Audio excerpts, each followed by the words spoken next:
Hello दोस्तों, आप सभी का हमारे यूट्यूब चैनल जानवी अकेडमी में स्वागत है। दोस्तों, आज हम बीएड द्वितीय वर्ष की पाठ योजना यानी लेसन प्लान को कैसे तैयार करते हैं यह सीखेंगे इस वीडियो के माध्यम से। दोस्तों देखो, वीडियो प्लान आज हमारा प्लान नंबर 2 है।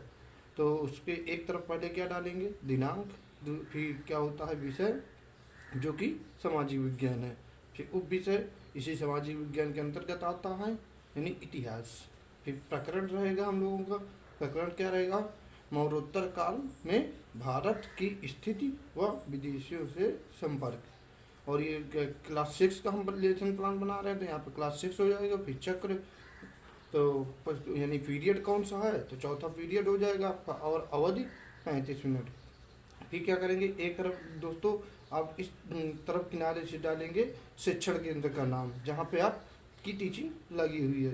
तो उस विद्यालय का नाम क्या था, श्री कृष्ण उच्च माध्यमिक विद्यालय राठ हमीरपुर, जो विद्यालय का नाम था। फिर क्या होते हैं समान उद्देश्य। आप दोस्तों समान उद्देश्यों में से 3 या 4, देखिए 3, 4, 5 तक लिख सकते हैं। कम से कम 3 और अधिकतम 5 समान उद्देश्य लिख सकते हैं। फिर उसके बाद आता है आपका विशिष्ट उद्देश्य। विशिष्ट उद्देश्य में 1 या 2 के आसपास आप विशिष्ट उद्देश्य लिख सकते हैं। फिर उसके बाद आती है शिक्षण सहायक सामग्री। शिक्षण सहायक सामग्री वो होती है जो कक्षा में आप उपयोग करते हैं, जैसे लपेट, श्याम पट्ट, चाक, डस्टर, मार्कर, संकेतक कक्षा उपयोगी चीज़ें हो जाती हैं। फिर पूर्व ज्ञान होता है। क्या क्या पूर्व ज्ञान हो गया, छात्र मरणोत्तर काल की सामान्य जानकारी रखते हैं। फिर दोस्तों इस प्रकार हम दोनों पेज में एक क्या करते हैं, लेसन प्लान की स्थितियाँ तैयार करते हैं। पहले नंबर क्या पड़ेगा, शिक्षण बिंदु, ठीक। दूसरा नंबर पड़ेगा हमारा प्राप्त उद्देश्य। तीसरे नंबर छात्र अध्यापक क्रियाएं। चौथी नंबर छात्र क्रियाएं। फिर पांचवी हेडिंग पड़ेगी तुम्हारी शिक्षण सहायक सामग्री और शिक्षण विधियाँ। इससे हम पटकार हो जाता है। तो इधर इस प्रकार से आप 6 कॉलम बनाएंगे। फिर उसके प्राप्त उद्देश्य में 2 चीज़ें लिखी जाती है, पूर्व ज्ञान का परीक्षण करना और पूर्व ज्ञान को नवीन ज्ञान से जोड़ना।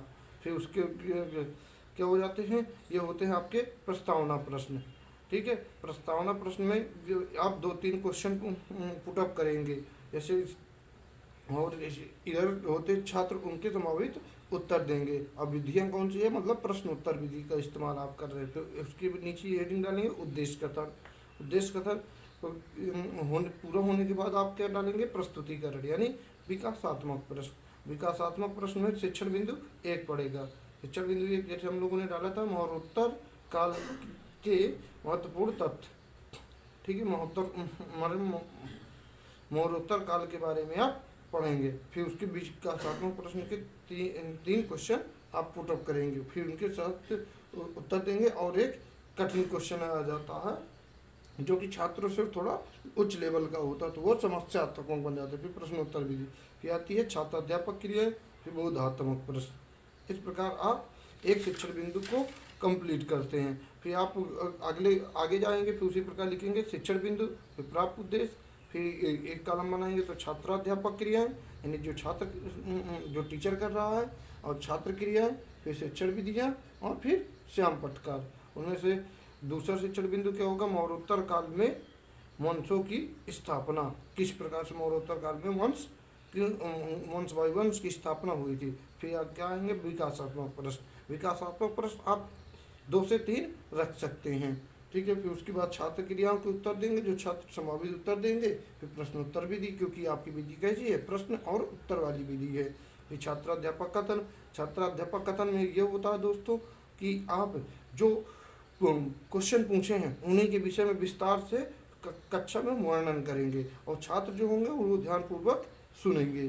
फिर आपने कौन सी विधि, व्याख्यान विधि का और कथन विधि का इस्तेमाल किया, क्योंकि व्याख्या की है आपने तो व्याख्यान विधि का इस्तेमाल होगा। फिर आ जाते हैं बोधात्मक प्रश्न, ठीक। और दोस्तों आप श्यामपट्टकार में भी लिखेंगे। इस श्यामपट्टकार में एक ब्लैक बोर्ड शीट आती है, इस शीट के माध्यम से आप यहाँ पर चपका करेंगे और उसमें श्यामपट्टकार को नोट करेंगे।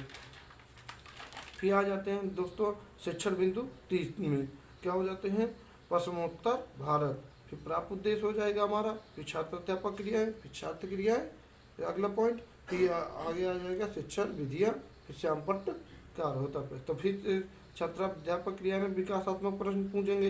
इसमें देखिए 2 विकासात्मक प्रश्न, फिर उसके संभावित उत्तर होंगे, फिर प्रश्नोत्तर विधि होगी। फिर छात्राध्यापक कथन, सेम जैसे पहले शिक्षण बिंदु तो वैसे ही अगले शिक्षण बिंदु भी चलते हैं। यहाँ पे क्या करेंगे, अब जब छात्र अध्यापक कथन जो होता है तो छात्र सभी ध्यानपूर्वक सुनेंगे और आपकी व्याख्यान विधि होगी। फिर बोधात्मक प्रश्न होते हैं, बोधात्मक प्रश्न 2 से 3 रखे जाते हैं, क्योंकि बोधात्मक प्रश्न वो होते हैं जो इसी छात्र अध्यापक कथन के अंतर्गत ही लिए जाते हैं। फिर मौर्योत्तर काल, जैसे अब इसमें लिखा मौर्योत्तर काल में विदेशी राजवंशों का शासन क्या होता है, श्यामपट्ट काल में आप चपका करके उनको बता सकेंगे।